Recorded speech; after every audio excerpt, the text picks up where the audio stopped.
呢個係 3D Mobile Game Final Project 嘅 report 啦。咁今次我哋係用翻 Assignment 1嘅 Shooting Game，然後加咗 roguelike 元素啦，一啲 progression 啊，同埋加強咗敵人嘅 AI 嘅。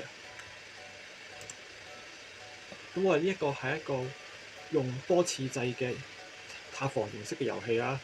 咁每個回合結束完之後咧，就會開一個商店俾玩家去升級嘅。呢個係由另一位組員設計嘅場景啦。咁佢係整咗一個近海灘嘅位置，同埋一個近Fortress 嘅位置啦。咁一個遊戲嘅流程咧，就係一開始玩家入去之後就一個開始頁面啦。然後佢哋撳完 Start 之後，就會進一個 Assault 嘅階段。咁敵人就會開始進攻啦。咁進攻完之後，喺下一波之前，玩家就可以升級。然後刪咗升級個商店界面之後，就會去翻Assault 模式㗎啦。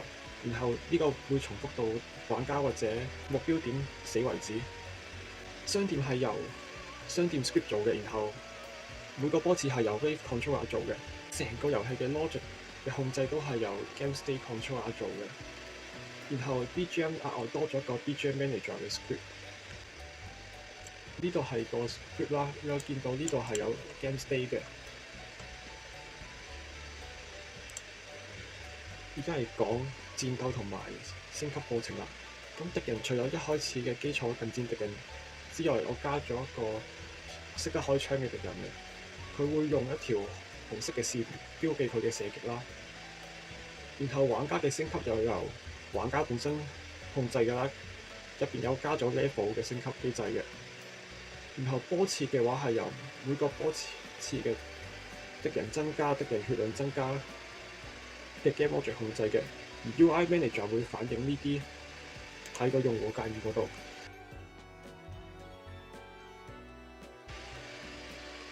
你可以見到呢度 Wave Controller 佢有得揀每個波次嘅增加難度啦。而家嚟講怪物嘅 spawn 嘅機制啦。咁每個 spawner 係可以獨立 assign 唔同生成機率嘅多種敵人嘅。然後佢會自己去揀一定範圍內最接近嘅 Nav Match Agent 嚟生隻怪喺上邊嘅。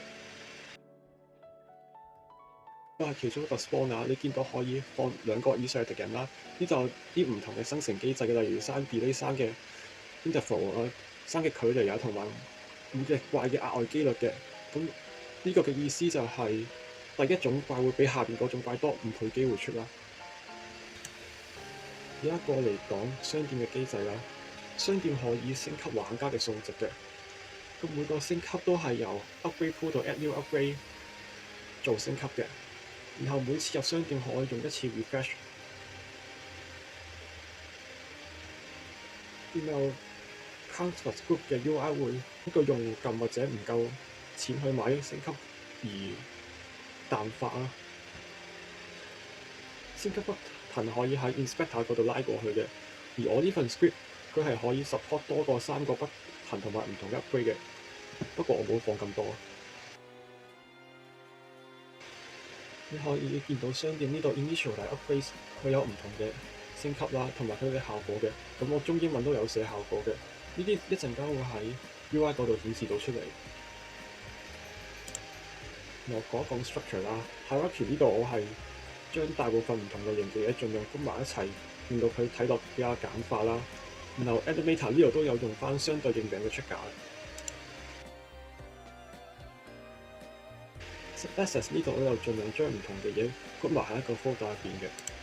然後 Inspector 呢度我喺 script 嗰度額外將唔同嘅嘢加咗個 title 啦，令佢更加易睇嘅。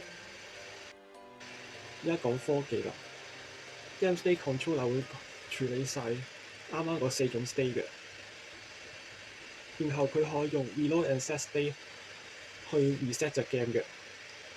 然後 Scene Manager、Scene Loader 會將新嘅 Instance 啊 attach 翻去佢自己身上，而 UI Manager 佢自己就係會俾獨立 call 嘅。呢度係 Game State Controller 啦，咁呢度可以見到 Scene Manager 當 Scene Loader 會 call 翻 on Scene Loader 嚟 attach 翻最新嘅 scene 過去嘅，咁就算遊戲 reset 完都可以照用嘅。咁呢度有啲 API 可以俾其他 script call 嚟轉遊戲嘅 state 㗎啦。然後遊戲嘅 state 會將新嗰個 call 嘅 state 改為而家嘅 state，然後再通知翻 UI manager update 佢 UI 同埋 BGM manager 去播翻相應嘅 BGM 嘅。然後而家嚟講玩家同射擊機制啦，玩家 script 佢有升級嘅 level 啦，同埋佢自己數值嘅 upgrade 嘅。Firearm script 就係負責開槍嘅啦，佢亦都俾我加咗一個 muscle flash 喺入邊嘅，嚟做咗開槍效果嘅。入邊都有一個 get level percentage 俾 UI 用嘅。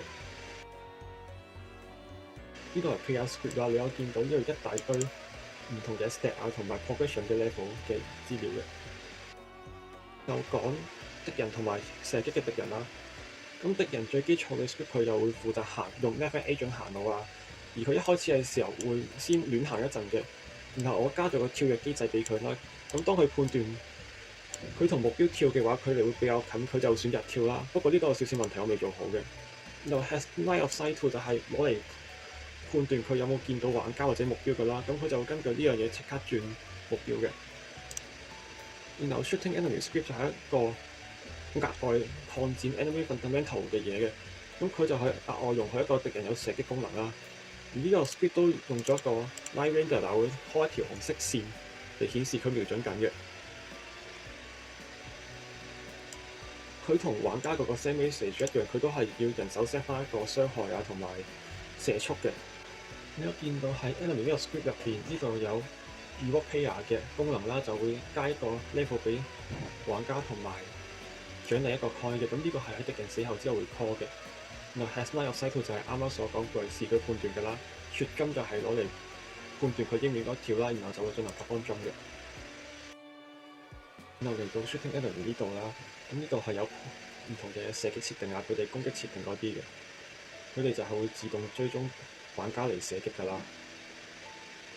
而家講 UI 啦，咁 UI manager 係負責處理所有 canvas 嘅 script 啦，咁 level 啊、wave 啊、HP progress 啊呢啲全部都會用文字或者 slider bar 嚟顯示嘅。然後相應嘅頁面嘅效果都係由佢負責嘅。呢度入邊嘅資料係用 fix update 嚟隨時更新嘅。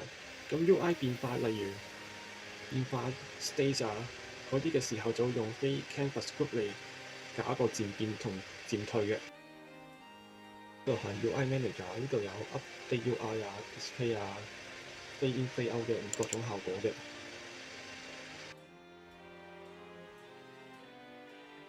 然後喺遊戲入邊 UI manager 呢啲嘢都可以透過由 inspector live 個 canvas 入去嘅，而 context 呢啲都係有一個 array 去裝住嘅，咁佢哋就可以同時 update 晒啦。